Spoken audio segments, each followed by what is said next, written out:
Always Alrighty, should be good to that go. see that message, we're recording. Hello, everybody. We are back with economics of the civil rights movement. Kush Jenkins. So let's talk about where we have been and where we're heading. So the first class, we basically did an overview on the start of the civil rights movement, starting with Montgomery, right? So, well, not Montgomery. We started with Emmett Till and showed the proximity of the Emmett Till case and the Montgomery bus boycott. Then we went into the beginnings of the boycott, right? Prompted by your fantastic questions, I in class number 2. And if you guys recognize, like, this is kind of like my teaching style. If you were to take any class like of mine, I'm very much student driven. So prompted by your questions, and if you remember, we had a we had a guide, right? That I always refer to these guys like professors act like they're Moses coming down with the tablets, right? Like I've got a guide for you, right? But we had a guide, and but fully with that. So yeah, last week we started off again, but we started with the beginning of how the city of Montgomery came to be. And in that piece, I was more like developing a case, like, hey, here's a town and how they were created. They were always under some pressures. And so that caused a mentality of like us against something, right? And all these things were tangible, they were credible, right? Whether they be the Creek Indians, whether they be, the United States government, or whether they be, later on, Reconstruction and the fight for civil rights and changing of the construct that had been established there. Like all these things, they were all uh, pushing forces. There were forces up against it. Now today, I am going to, so just like I told you last week, I stopped right at the bus boycott. So we're going to have the bus boycott conversation again. So we're going to, and I'm going to start from a little bit earlier than when I started from last time. I'm going to start from the point of where we see the first statements from the community about the problems in the busing system, and we're going to go into 1956 and the Get Tough campaign. In that 1956 period, we're going to start looking at the financials, and I'm going to start giving you parts of my work, which is a development of, I have some forecasting work and some academic work that should be published probably closer to the mid or end of the year, concerning the financials of the city and where they were going. So you're going to see some projections, some data at the end, because that's what you came here for, the economic portion, right? So that's when you're going to start seeing that, and then you'll see that merging of actions and financial outcomes. So with no further ado, let me start sharing. Oh, whoops. That.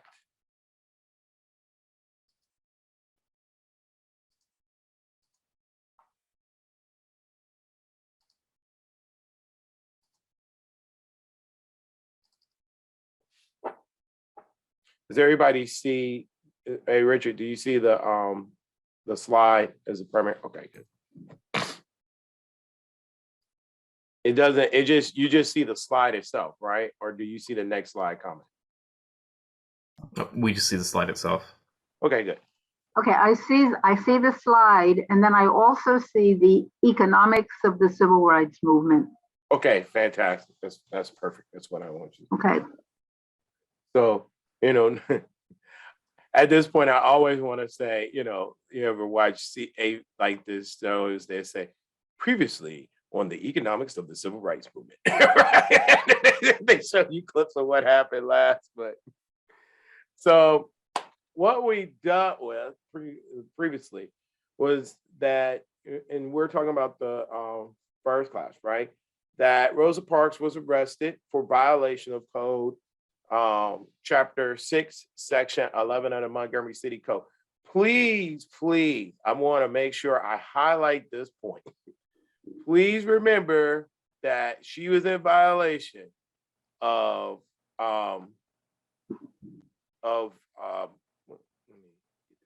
she was in violation of the Montgomery City Code, the Montgomery City Segregation Code.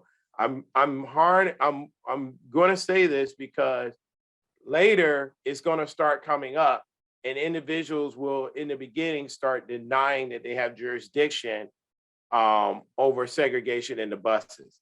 And so please be in mind, this is city code, so it's the city who has jurisdiction, right? So I'm trying to really impress this in now, so that later you're not going, what? What? I thought he said it was a violation of city code. It is a violation of city code. So Rosa Parks was arrested December 4th. They had a mass meeting, right, of the citizenry of Montgomery to decide to start boycotting the buses. December 5th, buses are empty. Overall, the bus boycott affected revenue 80%. So that is what we previously discussed. Now, let's go forward. I'm going to take you back a little bit further. So we're going back, right? As my favorite DJ would say, we're going back in the time, right? To 1953. The first complaint about the buses comes up in 1953, right? And those complaints were about mishandling of citizens, right? They were about, and when I say mishandling, I want to go back and make sure everybody understands.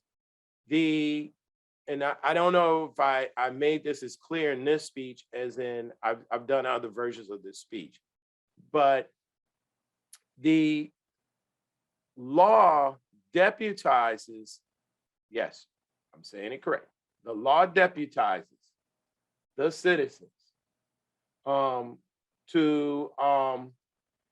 it deputized the citizen. No, I'm sorry. I said deputize the citizen. It didn't deputize the citizen. The law deputizes, you guys don't see each other, do you? You just see the slide, right? Yeah, we just see the slide. Fantastic. All right, so the law deputizes the bus drivers to arrest and detain individuals who violate the segregation code. So when the police came, they were just, like the bus driver was just handing them over to police to get transported to jail. However, the initial arrest happens with the bus driver. That's the law. So the bus drivers were being rough with some of the citizens. And I think if you have any knowledge about this historically, you might be thinking, man, that's not right. And it makes you have some kind of feeling about this. But I want you to make sure that you understand that they had deputized the bus drivers. So this is why there was no there was no pushback about the bus drivers, because they were deputized. They could do this if there was a violation of the law. Another thing that the bus drivers have been doing, they have been passing black citizens with the buses. So sometimes they would just skip a stop. They would just drive past a stop. They just didn't want to stop. In other times, another complaint would be, which was a common thing. Okay, so this is how it works. If you ever rode a public bus, there's two doors. There's one in the front, one in the middle, right, to lead to the back. The black passengers would come in, put their money in, step off from the front and walk to the back entrance and walk in and then sit down. They never walk through the white section of the bus. Sometimes the passenger would drop their money in and walk out, and the bus driver will pull off. So that was another complaint that was coming up quite a bit. So there was a wide range of issues that were problematic in the relationship between the buses and the community. So these complaints are formally submitted to the city council by Joanne Robinson. Now, this is Joanne Robinson. Now, right now, you might be like, oh, a new character in the story. No, you might recognize her more by this. And so my statement would be like, yes, week 1, she was one of the women who was arrested, right, for violation of the segregation law on the buses, right? But however, Mrs. Robinson has an even more prominent role in the community. She's the head of the Women's Political Council, which is an organization formed to advance women's politics and their involvement in politics in Montgomery. Right? She is also a faculty member at Alabama State College. That is the all-Black higher education institution in the city of Montgomery. So she and her organization are like, they are on the spear of issuing, handing out these complaints to the city. So this starts in 1953. I haven't seen a hard date on what day this started, but it does start in 1953. And then March of 1954, Mayor Gale, the city mayor, he insists, him and the city commission insist that, and this is why I made sure I quoted the violation. They insist that changing the city policy on segregating buses is not within their jurisdiction. So they're receiving complaints, and finally in March 1954, they're saying, hey, we can't do anything about bus segregation. That's not our jurisdiction. So that is their initial argument concerning, bus segregation. And basically it is, you're in the wrong place. You need to be discussing this with maybe the state or some other government jurisdiction, but we don't have jurisdiction over the buses. So that happens in March 1954. The community is still working to figure out how they're going to get it changed in the policy. And while this is happening, May 17, 1954, Brown versus Board of Education, Topeka, Kansas, comes down, outlawing segregation in public schools. Now, this is a watershed, right? Because if it's illegal to have segregation in public schools, which is something that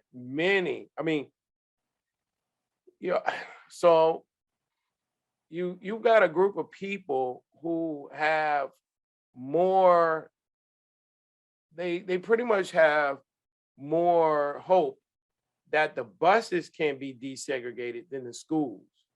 Remember the numbers that I gave you in week 2. the schools are thoroughly segregated. You're not talking about K through 12, right? And that's what many places in the South were like K through 12. We're talking about K through college, right? Um, and so in that, they felt like that was just, you know, not not where their effort should be put first. They felt like transportation would fall before education. So the fact that the NAACP and parent organizations were able to bring down segregation in education before segregation in public transportation gave the community a lot of hope when it comes to when it comes to um, when it comes to bringing down segregation in public transportation. And I have these conversations a lot of times, and I tell people, hope is like, as a historian, you see hope is the thing that brings down a lot of empires, right? And if you got a glimmer of hope, right? Like Genghis Khan had hope when the Tenzin Empire were marching him around. I mean, he wasn't just a slave.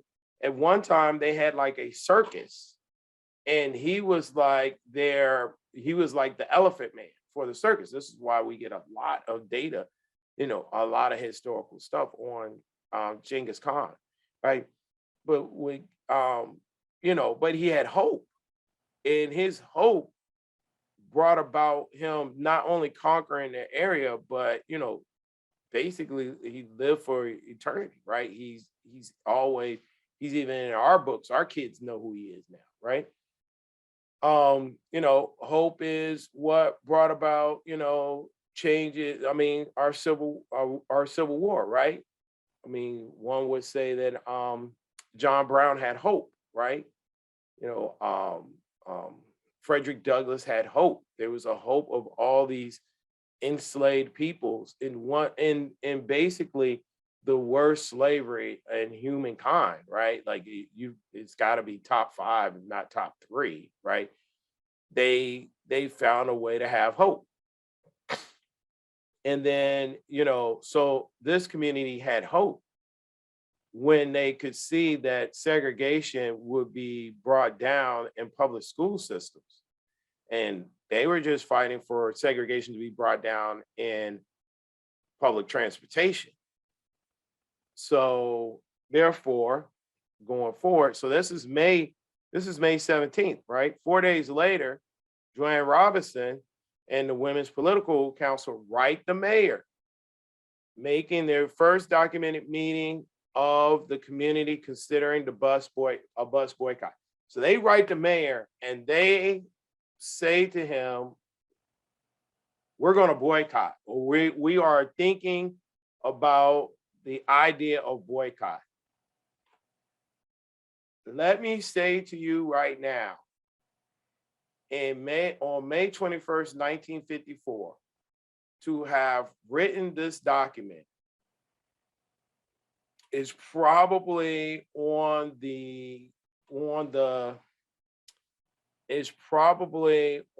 level of today writing, Putin writing to the United Nations saying, if you don't give us, Ukraine, I'm going to gas them or something. Like, I'm going to do something illegal to them, right?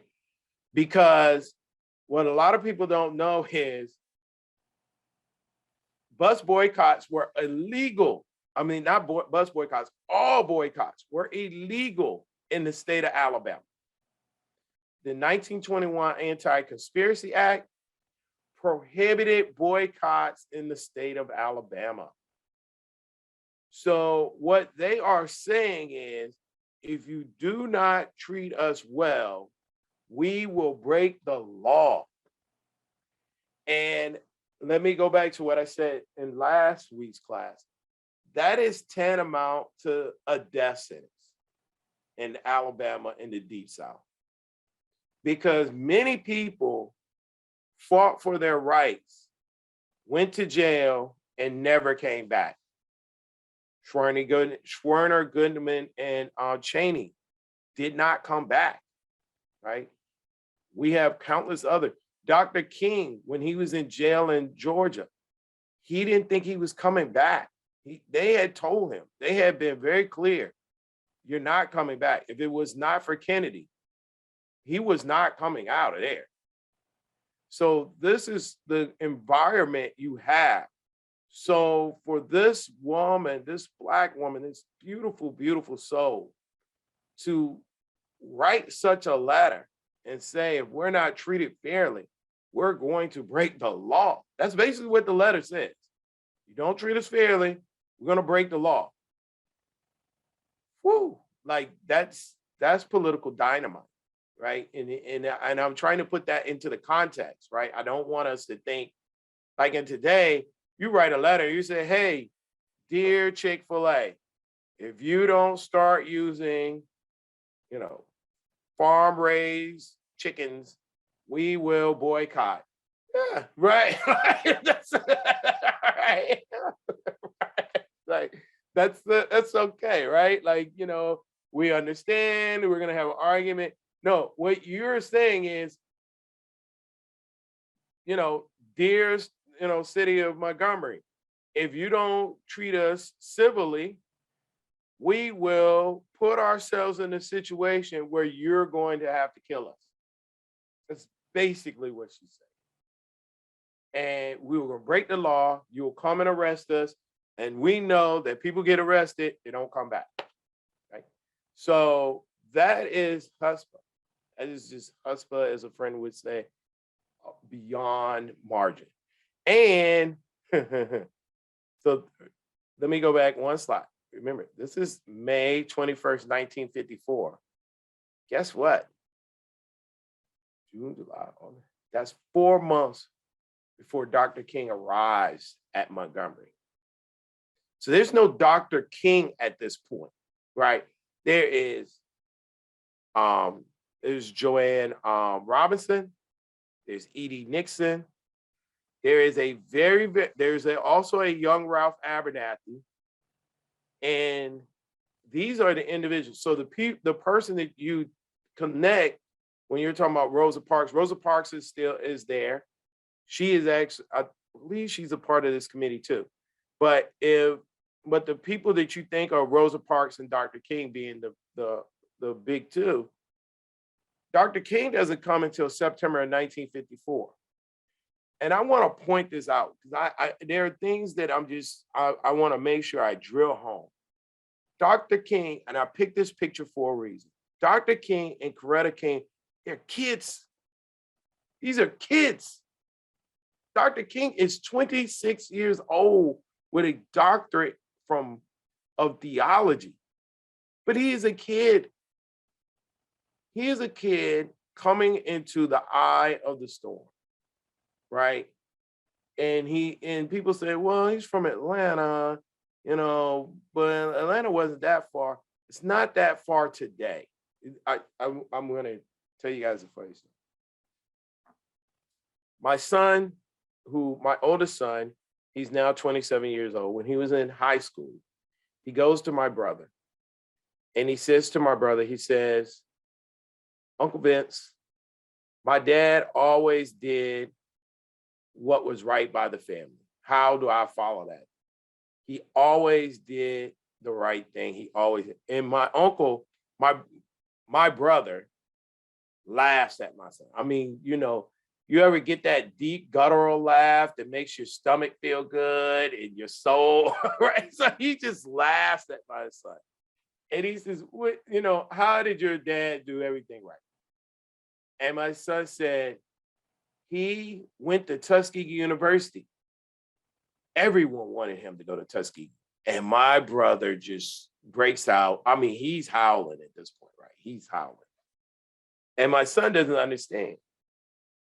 And my brother says, Dominique, who do you think wanted your dad to go to Tuskegee? And he was like, the whole family. And he said, Dominique, nobody wanted your dad, nobody, to go to Tuskegee. And my son says, what? You've got to be joking. Everyone wanted my dad to go to Tuskegee. And my son, my brother says, let me tell you something, son. He said, Tuskegee might as well have been in China in 1992.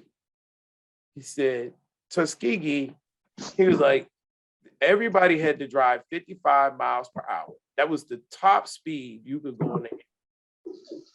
55 miles per hour to Alabama was well over 12 hours. Not the 10, the minus 10 that you're doing now. He's like, furthermore, to make a phone call to Alabama was $1 a minute on, if you guys remember, MCI, right? He said, so when your dad used to call us, no cell phone, we used to all gather around the house phone at 7 o'clock. 7 o'clock. And it was 7 o'clock because that's when 60 Minutes comes on. So before my parents watched 60 Minutes, my siblings and my parents would gather around the phone. I would make my phone call and they would all get on the phone one by one really quick and say something. And then in the end, my mom and my dad would say something to me.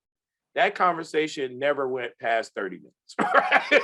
That's a $30 phone call at 30 minutes. Right? So, Mary Paxton, you unmuted yourself. Oh, I'm sorry. Oh, no worries. So, so it was from Virginia to Tuskegee back then, that, as my brother said, it might as well have been China, right? Now, Atlanta to Montgomery is further than what it is today, right? Even what we think of as Atlanta, if anybody's been in the area, like, we think once the lanes get to 6, right? It's Atlanta, right? 6 to 8 lanes, it's Atlanta, right? Right. And that's not the case, right? Remember, back then, Atlanta basically was Fulton County. And there's a long ways from the border of Fulton. And when I say the border of Fulton, I'm basically talking about like right out, like inside of Old National, inside of where the old inside of where the stadiums used to be. So I'm talking about right there. I'm not even talking about the airport. We're talking 1954, right? So I'm not even talking about the airport. I'm talking about back, right? Back further, right? I'm talking about from there until you got into Montgomery. And that is a long way. And so sometimes people say, oh, well, he wasn't too far from home. And then when you read his accounts, sometimes he talks about like 4-hour drives back to Atlanta, because he's not talking about, AUM or where you are, like the edge of Eastern Montgomery now to Western Atlanta, like the airport. He's talking about like the middle of Montgomery to the middle of Atlanta, driving at best 55 miles per hour, right? So I just want to make sure we get everything in context. We have a young individual coming into basically the eye of the storm right out of college. He's coming from Boston too. So it's not like, he was in tune as much. Amazingly, it is Coretta Scott King who is in tune, because Coretta Scott King is from Marion, Alabama. So she's basically going home, right? Marion, Alabama is outside of the Selma area. So just if you think of Montgomery, it's west of Montgomery. There's past the airport. So she is closer to home. And a lot of the individuals that you see Dr. King bring into his life, especially when the Selma comes around, they're friends of Coretta Scott King. They're friends of Mrs. King. They are people that she has known all her life, and then she brings them in. That makes sense. Even with Congressman Lewis is from Marion, Alabama. So there was a connection there. I mean, he does make it kind of out like when he wrote the letter, he wrote it and he didn't have that, he doesn't really talk much about that connection, but Coretta is from Montgomery. I mean, it's from Marion. So she's from that area. Well, definitely the Selma. So she knows it. So Dr. King gets there September 1954. In February of 1955, Edie Nixon, who is the towering figure of civil rights during all of this period in Montgomery, Alabama, he hosts there in 1955. There's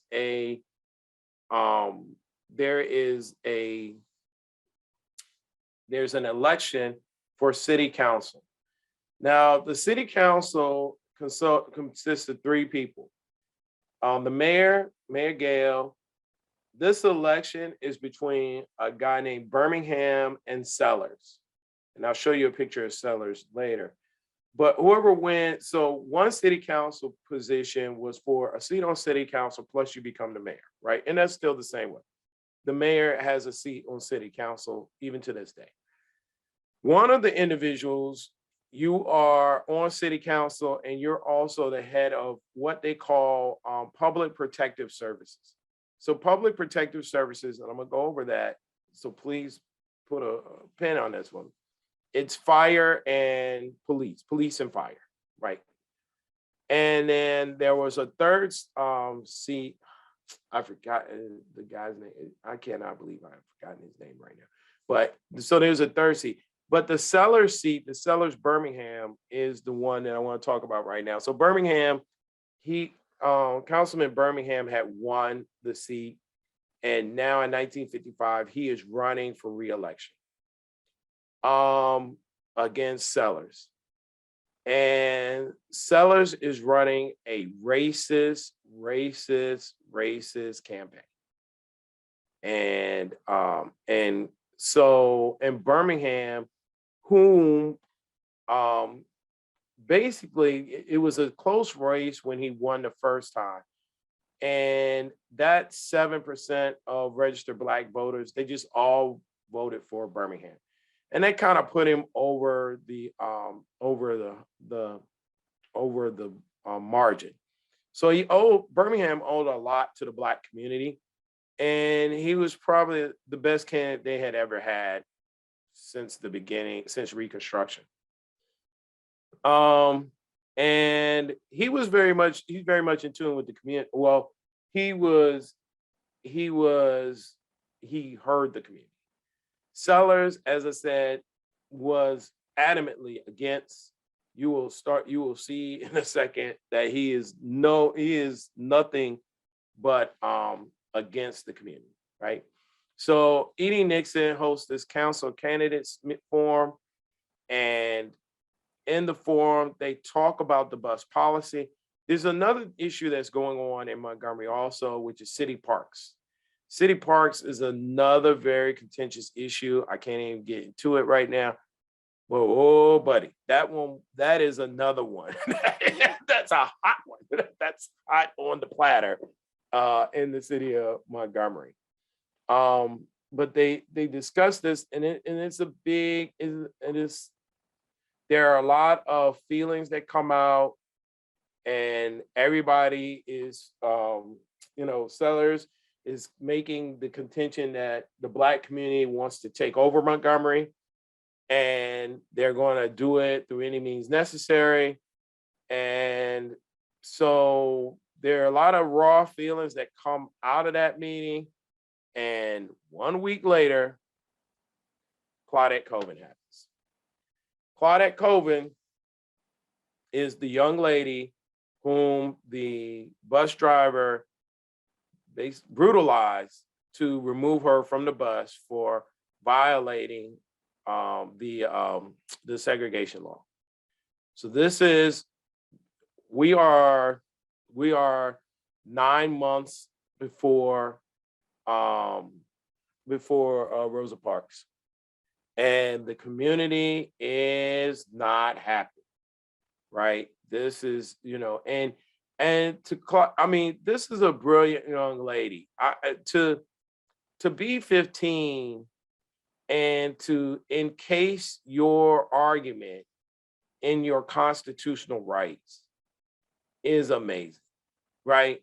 And especially knowing we know the historical context of her home life. We know she faced hardship. She ended up having to leave the city of Montgomery. Not only because she was pregnant, but because of the death threats and different things she received. She ended up having to flee. All these individuals, Rosa Parks, a lot of these individuals had to flee Montgomery after the bus boycott. There was no home for them. And for her, to couch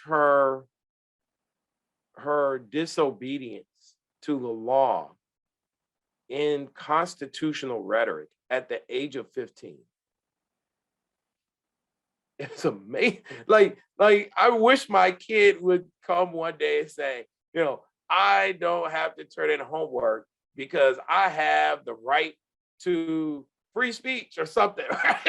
Pick one. We got the right to, but she couches this argument, and in the narratives, in the testimonials from the period, she couches it while being pulled off the bus, right? Like, you're being brutalized at 15, and you're not saying, no, don't. You're saying, I have a constitutional right to be here, blah, blah. It's like, wow. Like, either these are some of the greatest Black public schools in America, right? Or, because Claudette Colvin is not coached. She's not coached. Edie Nixon, they didn't know her. And it is proven out in the narratives. They didn't know her. They had no clue. This is organic. And for her to do it, it was basically, to me, that's God, but it is amazing. So I always give my flowers to Mrs. Colvin, because it's just amazing. Like, a 50-year-old kid starts making a constitutional argument while being arrested. Like, could you imagine how much that would be on Twitter if let's say, one of our tragedies that has happened recently when it comes to policing, let's say Michael Brown, right? How amazing would it have been? The narrative would have been Michael Brown started making a constitutional argument for his life before they killed him. Like, that would have been dramatic, right? Remember, the travesty that falls in Minnesota, that falls,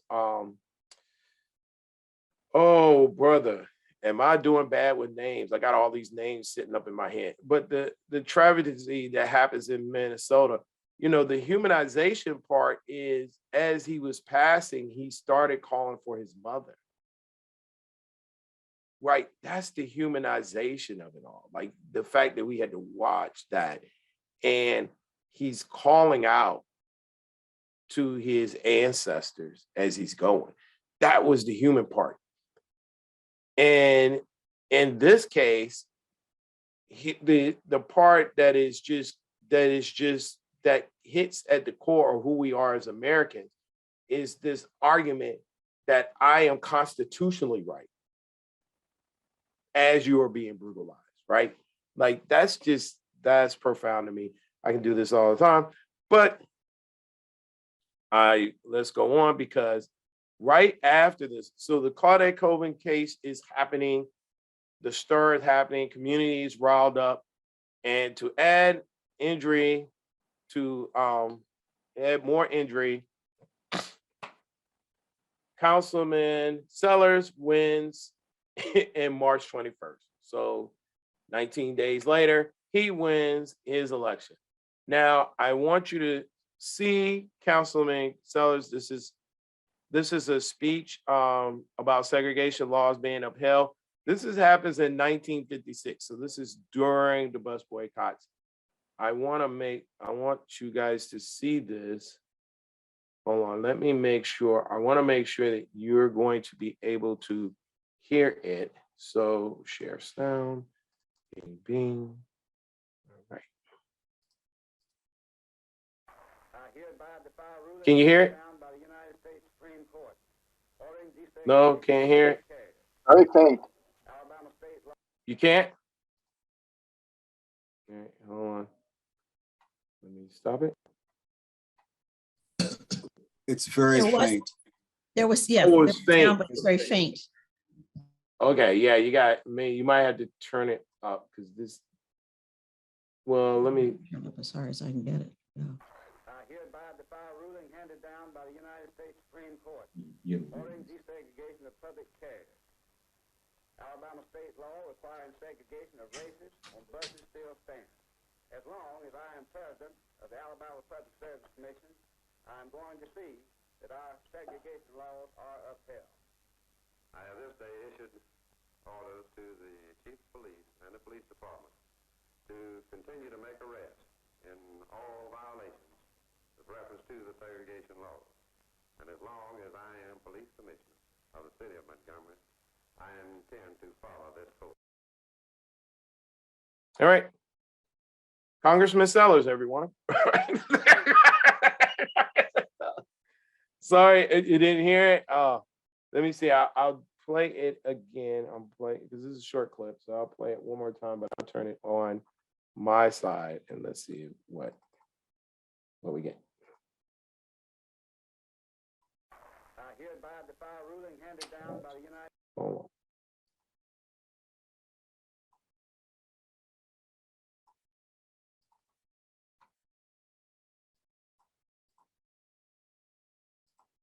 Ah, shucks. Something else I'm not doing right.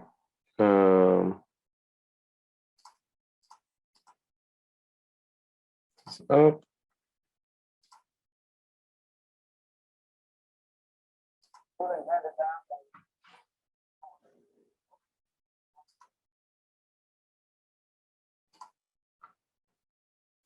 Sorry, it's not.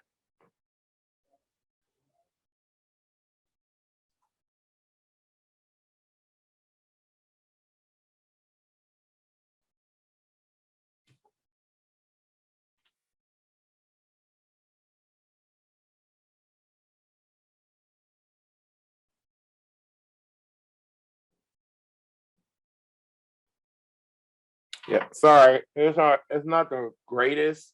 Sorry if anyone didn't hear it. He was just saying, as police commissioner for the city of Montgomery, he plans to uphold the segregation laws, right? So, that was his official statement. So that I just wanted to make sure you got for everyone, right? You got a face to the name and kind of, just how he presents himself, right? He comes off. So that is Councilman Sellers.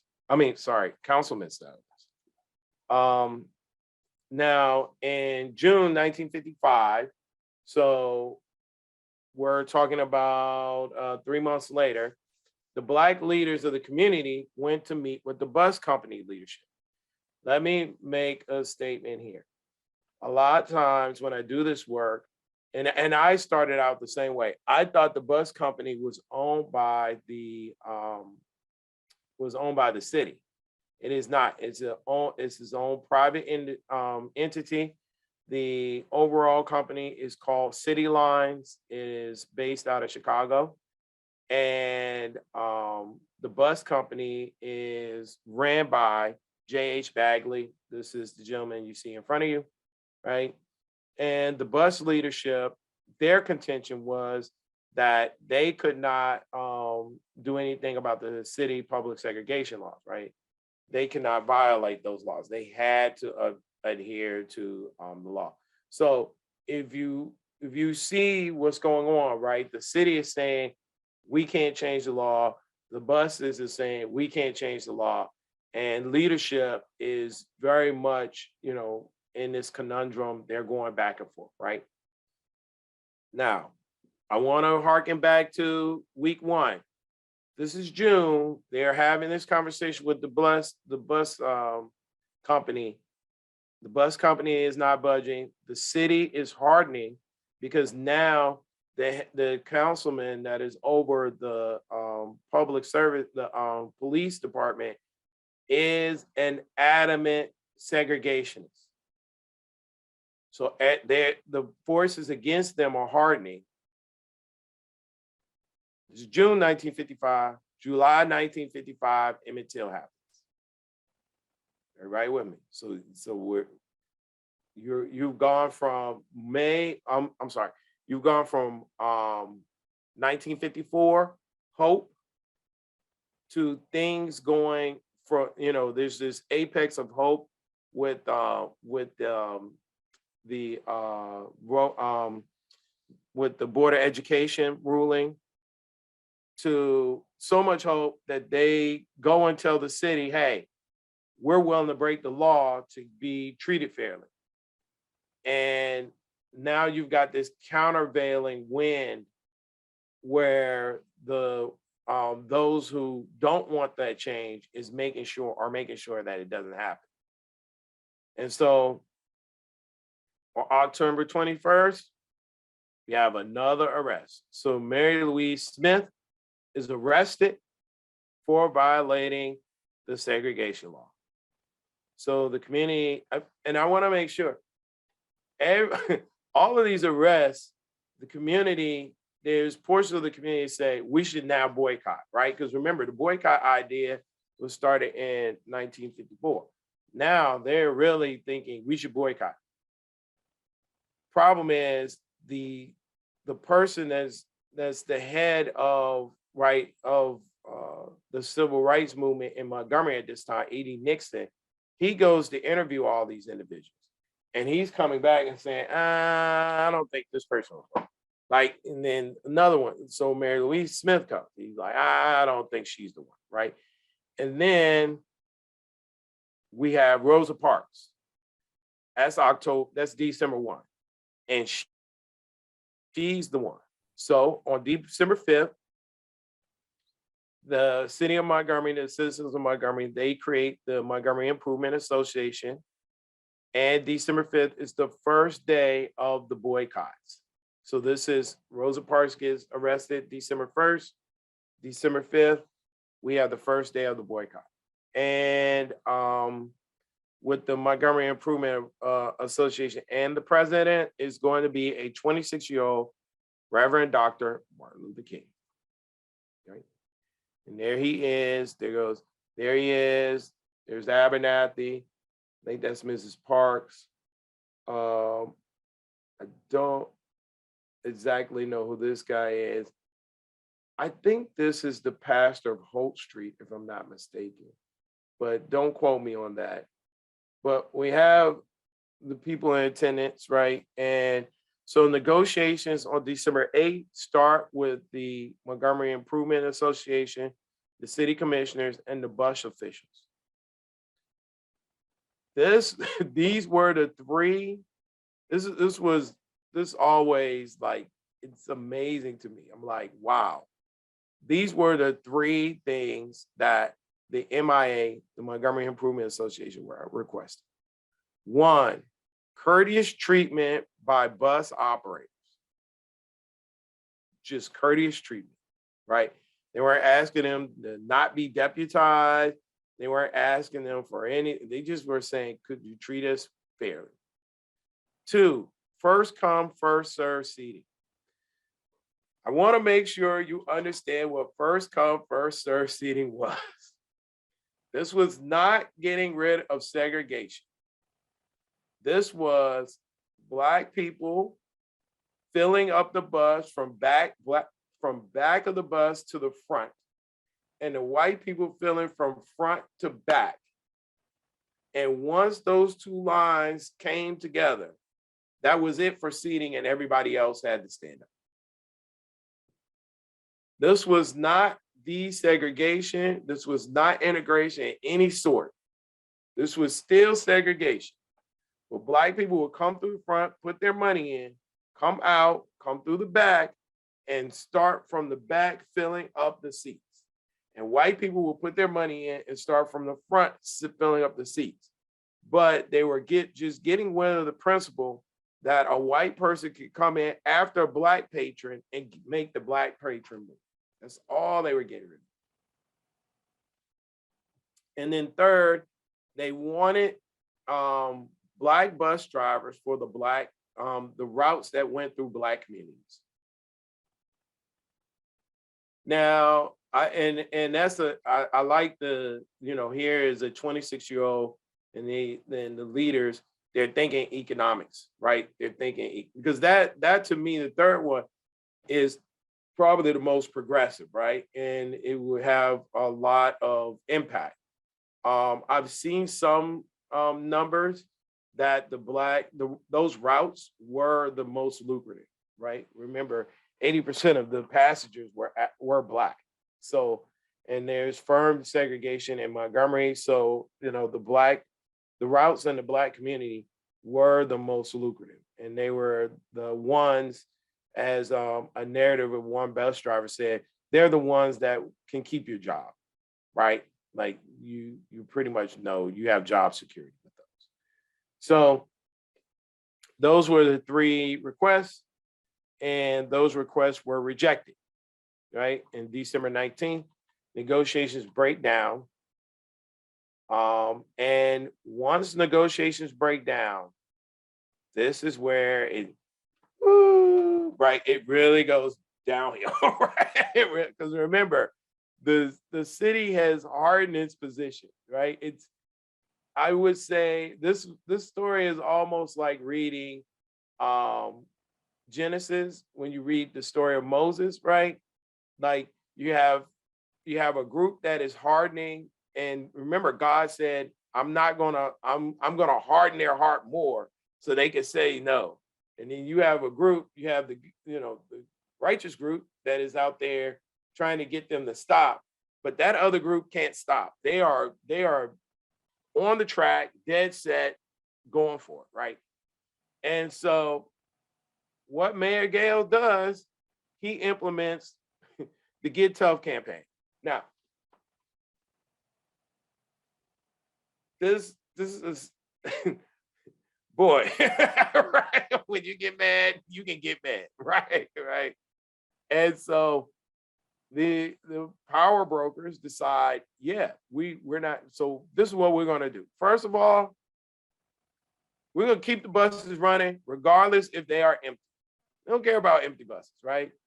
They're like, hey, we're going to show you, you're going to get up back on these buses, and we're going to show you our resolve that we will run buses empty to enforce segregation. So you've got these buses just running up and down the road, no passengers. Remember, 80% of their revenue is gone. That's, those are black passengers. Then Mayor Gale says, you know what? That's not tough enough. Number two, we're going to assign 2 police cars with every bus, right? Right? Because they're afraid that there will be violence on those empty buses or violence to those empty buses. They're afraid that the Black community will start pelting the buses with rocks. And they do have like some anecdotal conversation about that, but it's hard to actually get a feed on if that is real or not. It's very hard to get a feel on it, right? So I would say there's 3 incidents in the year of violence happening onto a bus, right?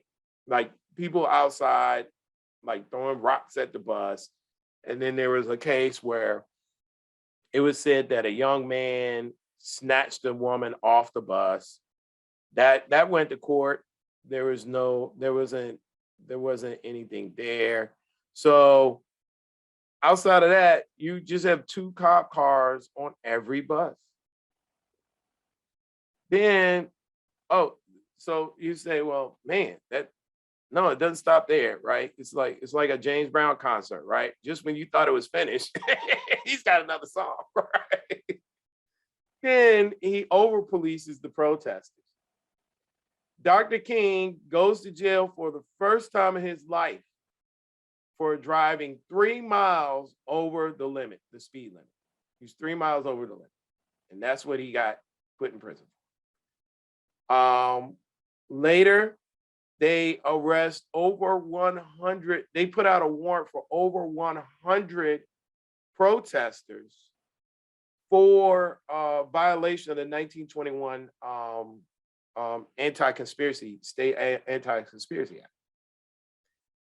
They put people in jail for, speeding, not having proper paperwork. They try to say that these are taxi cabs that aren't being properly don't have their proper paperwork for the city to operate within the city. It goes on and on and on. So what happens is, he's putting a lot of stress on the judicial system, on the police system, on the on all these systems, these institutions of the city. So now we're going to get into my data, right? My work, right? So I'm going to show you, this is Montgomery's total operating budget from 1948 to 1955, right? So you see in 1948, their total operating expenses from 1948 to 1955.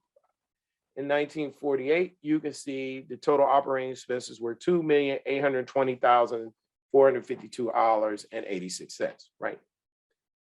And from 1948 to 1955, you see about a $900,000 increase in operating expenses. But in all, it's pretty much flat, right? Like if you took out 54 and 55, you basically see a flat total operating expenses, right? Now, from 1953 to 1955, you do see some increase, but that's around 15, 20% increase. Everybody with me so far? So this 1955, this is their total operating expenses as of from November 1 of 1954 to October 31st of 1955. So remember, the Get Tough policy happens January of 1956. So 1956 covers the majority, 1956 budget, majority of it is in the Get Tough policy. And look at this. This is the line from 1955 to 1959. This is only 4 years. In 4 years, they go from 3.7 million in total operating expenses to 5.2, $1.5 million additional. And so if we look at it from 1948 to 1959, the difference is just, it jumps out at you. That once the bus boycott starts, the city just starts spending money, right?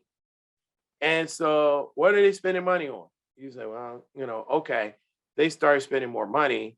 Does that mean that they're spending more money on police and what they call is police and fire, what they call public protection services? And they do. So this chart shows that 30%, this is a vertical analysis of their total operating expenses in 1955.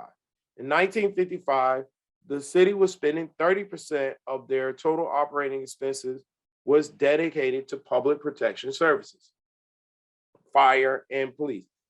Some of you might be saying, why am I including fire? I'm including fire because you're going to see in 1956, the hardening of all the institutions' positions becomes a hardening of the citizens' positions against segregation. And that's when you'll start getting the bombings. Once the bombings happen, the fire department's budget explodes. Right? So that's why I'm including fire. So this is 1955. 30% of the budget was public protection services. 1 year later, 35%. You're talking about an 18%, 19% increase. It's just south of 20% of their operating budget. 35% of the budget was protective services in just 1 year. And if you look, this is a regression I ran, and it's within the level of significance, is that 90% of the variance in total operating expenses can be explained by public protection services. So to go back a couple of slides, this that you're seeing here, 90% of this is explained by police and fire. This is the get tough policy, right? This is another slide showing, look, in 1955, they spent the same amount on police and fire. What this is, these are the top 6 agencies in Montgomery, Alabama, by expenses. So these are the top 6 agencies that the city of Montgomery spent money on, right? So you have, this is engineering. I believe this is parks. Yeah, parks. This is street. This is sanitation that's here. This is police, and this is fire. Some people say, well, why did fire peak here? This is really actually, it's crazy, but in 1957, this is like the peak of the bombings that's captured here. So if you see in 1955, October 1955, they spent the same amount on police and fire. Then fire explodes, but police is still hovering way above the other 4.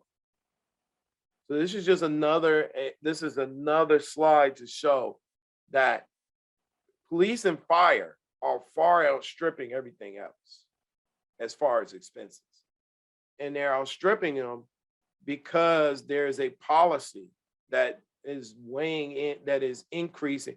Remember, police are now working overtime. There are 2 squad cars on every bus, right? They didn't start the year thinking, yeah, we're going to put 2 squad cars on every bus. This is a result of the mayor's get tough policy and everybody's stance. Now, what you're looking at here is a forecast. So the bottom line here, so going from 1955, the bottom line here is saying if the city of Montgomery had not implemented their get tough policy, this would have been their total. This is the projection of what their total operating expenses would have been. This is what it was, right? So this is just a visual showing that once they implement the get tough policy, they just start overspending in total expenses.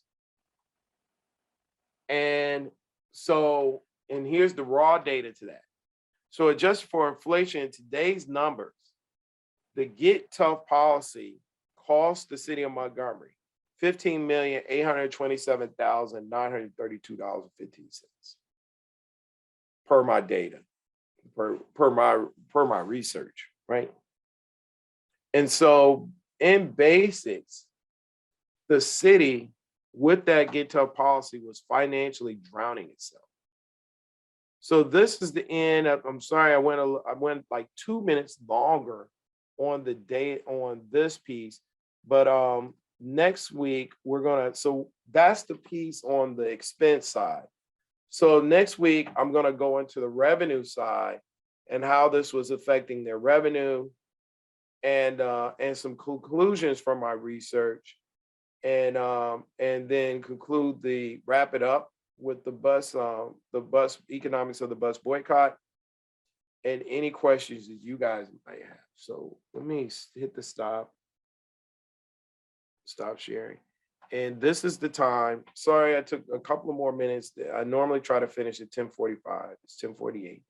But this is the time I want to open it up to you guys and your questions.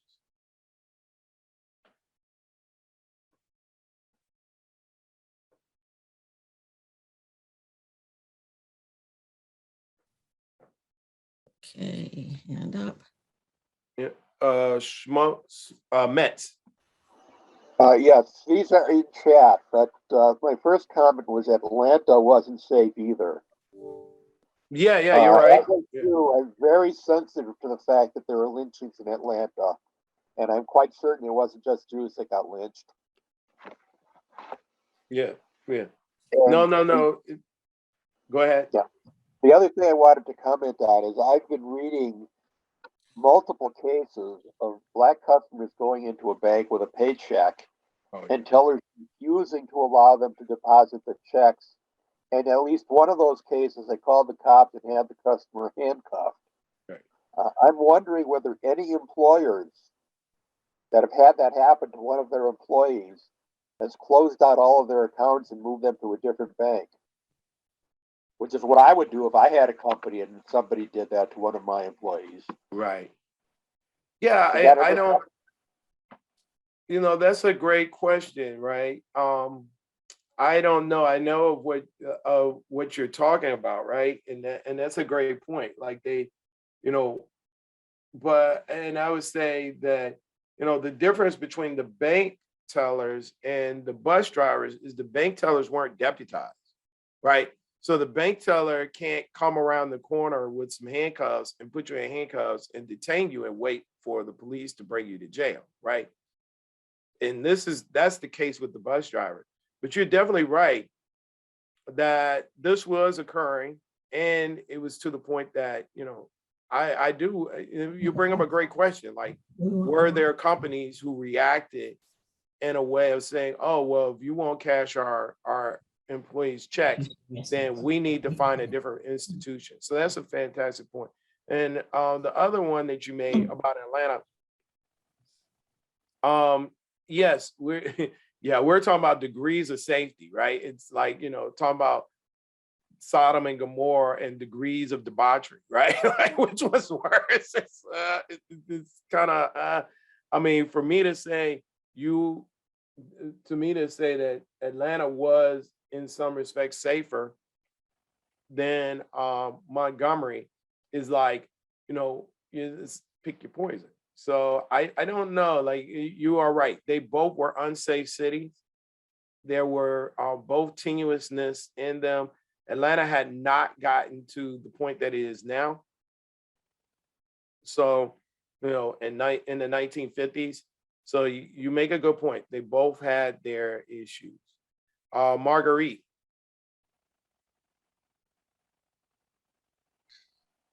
You kind of casually mentioned the bombing. Are you going to discuss that next week? You've got some time to discuss it now. And was it just the Black people that were bombed, or were their supporters bombed as well? Yep. So if you notice in my rhetoric, I keep saying the citizens of Montgomery, right? And I'm trying to harp on that because yes, there were white pastors whose homes got bombed. This was an equal. Anyone who supported, anyone who had a positive role were in danger, right? There was one day, there were 6 bombings in one morning, right? I think when King's house was bombed, there were 4 churches in 2, if I'm not mistaken, it's 4 churches and 2 homes, or it's 4 homes and 2 churches. But you have this, and I was outlining this in the beginning of class, right? they were able to get their hands on the bomb material because they, being an agricultural city, as I pointed out in the second slide, right? There's three things that's powering the city. State government, well, the military is number one, right? Agriculture is number two, state government is three. But because agriculture was so powerful, a lot of them had dynamite because they were using the dynamite to blow up the stumps to clear the land for cattle grazing and that type of stuff. So it was, this is a community who has access to bombs, but no. There's a lot of bombing going on. I just haven't gotten that far in the timeline, right? So we're in probably quarter one of 1955. You're going to start seeing that the hardening of the position of the institutions gives credence to some in the community that they can be violent without repercussions, and they become very violent. Jim Hickey. Thank you for that question. You're right on point, Marguerite. Jim Hickey. Councilman Sellers, he beat Birmingham. Was Birmingham the incumbent at the time? Yes, he was. Okay. It reminds me of George Wallace, who lost his first race for governor and said he got out N-worded and that wouldn't happen again, and it Right. didn't. Thank you. Yeah, you're exactly right. There was a position in the state, and it held for a long time, right? That you had to take the position of race. You had to take a racial position, and you definitely had to be against. You had to be for the white race and against almost anybody, because remember, to go historically, remember there is a point in time that the people in Montgomery, they're afraid of the Creek. They're not afraid of Black people, right? There's not enough Black people there for them to start getting that anxiety, right? But there's a whole lot of Creek Indians there, and those Native Americans, natives to the land, they are very upfront. They want you dead. They don't want you there. And if they get a shot at it, they're going to take it, right? So, initially that color line conversation is about the settlers and the Creek Indians. And it evolves from that point to a Black-white conversation later on, especially when there's this great work. I can't remember his name right now, but he did this great work on how it was about poor white people. And there's not many in the landed gentry in Alabama. As a matter of fact, I was having a conversation with a historian, and we're just like in this preliminary conversation about this, that it's probably not complicated to find out your roots or what plantation you come from if your ancestors come from Alabama and you're a Black person, because there's not that many plantations to talk about, right? And then you have these really huge industries, whether you talk about the coal mines, steel in Birmingham, or the docks in Mobile, right?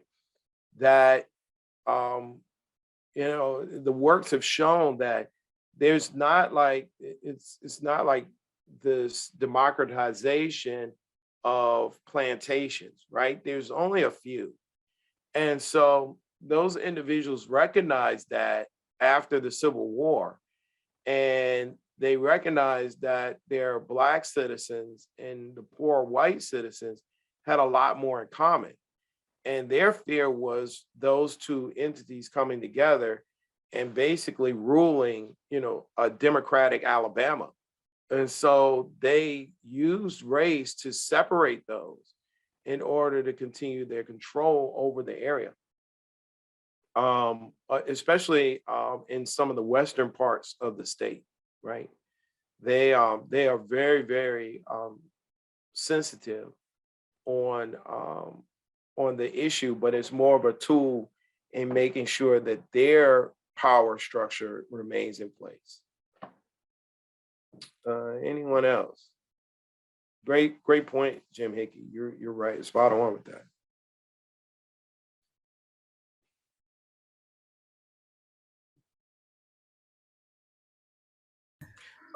Anybody want to make a statement about the data that I've shown you guys so far? I was sure someone was going to be like, I thought this was about the economics. You're telling a lot of history here, right? And I think today was that hard left where you're like, whoa, he's running regressions. Running a regression model on this. Is there any point? I do have a question in chat that I can read out. Okay, go ahead. Who shouldered the financial responsibility for all the home and church bombings? And did the city take any responsibility at all for that? It is, the city did not. There was some strong words between Dr. King and and Edie Nixon and some of the leadership with Mayor Gale about their rhetoric fueling the issue. And I'll show you in the next week where the city did put out, like, they and the state did go and try, and they put out warrants for the rest. I mean, not warrant, they put out, they gave out rewards for any information that would lead to arrests. They did prosecute individuals. However, they did not, they weren't found guilty. So no, there was, and then as far as payment, those entities had to rebuild. I mean, they may have had some insurance. There's a possibility, but I haven't heard much about that. Now, I will say this is, you say it, sure. Lords of London, of all places, right, are insuring the vehicles and insuring some of these churches. And that's that's just a crazy story. But Lords of London got involved. How do you get to Lords of London in 1950, Alabama, right? but they did do some insuring because they need to insure the cars and different things. And so it was Lords of London that was doing the insurance. So hopefully I answered your question on that one. Jim Hickey, did you have another question, or you just have your hand? Is your hand? Okay, so Samuel. And then okay, there we go. Just a comment. Someone mentioned the check cashing, and depending upon media, and these days it's kind of iffy. That seems to be coming back with check cashing issues for people of color. So is this like history repeating itself? Are we kind of going back and regressing because of the fact that in today's climate, it seems to be okay to bring forth all the prior ills that we as a society kind of said, you can think that if you want, but you can't act upon it? Yeah, we have echoes, right? We have echoes, right? I mean, make America great again was an echo, right? Or it rhymes, right? A great historian says history echoes or it rhymes. So we'll always see that, right? Now, to what extent is the question, right? To what extent is the question? I mean, we all see, come on, we don't see echoes. We don't see echoes between, Marvin Gaye and, now he's in jail, but R. Kelly, and then, and then coming into Maxwell and current guys. Like, we see echoes of it, right?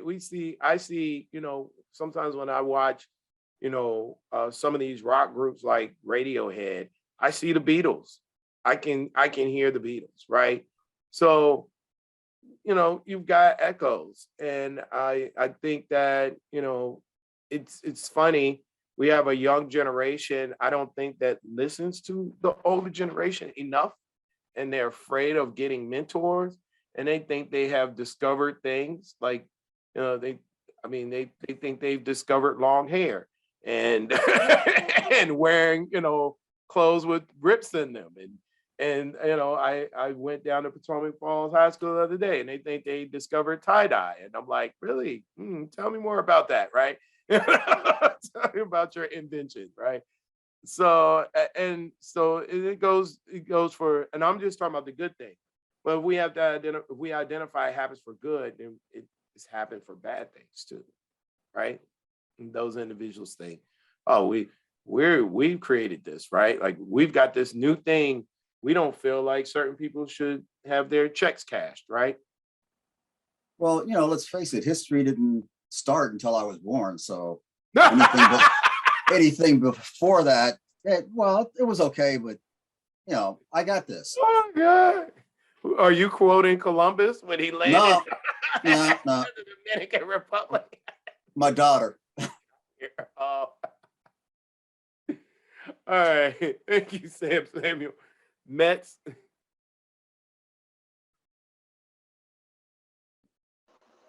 Is it coming back, or did it never go away? Maybe these things just kind of dormant, like styles, right? Like design styles, right? Like bell bottoms are not gone away. They just kind of they're sitting there. Trust me, you'll see a guy one day in a picture, and then they'll be back, right? And they'll be called. Yeah. By the way, the latest incident I'm aware of was this month. Yeah, and that's tragic. So hopefully hopefully our institutions today, we hope to be a more moral and ethical organization, and hopefully our institutions today, we have a better reaction to those types of things, and we bring ourselves, like Dr. King, the arc of moral. Our arc or moral compass is long, but it bends towards justice, right? So hopefully we are being more just than we used to be. All right, one last thing before I go. Sorry, I'm still trying to look for that file with the Coca-Cola machine. If I find it, I will definitely get it to you. I've been booting up my old, me and Richard were laughing. I'm booting up my old Samsung Note to see if I could get it working and get it to work. So once I get that stuff, I'm gonna put it into the slides, and you'll be able to see what I'm talking about with Coca-Cola machines, and how they had two a thing where you can get it for Black people, and a thing you can get it for white people. So all right. Okay, everybody. Thank you for your time. Thank you for class. I just truly appreciate the time. I can't believe 3 weeks has already been over. We got one more to go. But I'll see you next week, and we will do the revenue side of it, and I will show you what the ending is. All right, guys. Have a great day. Be blessed.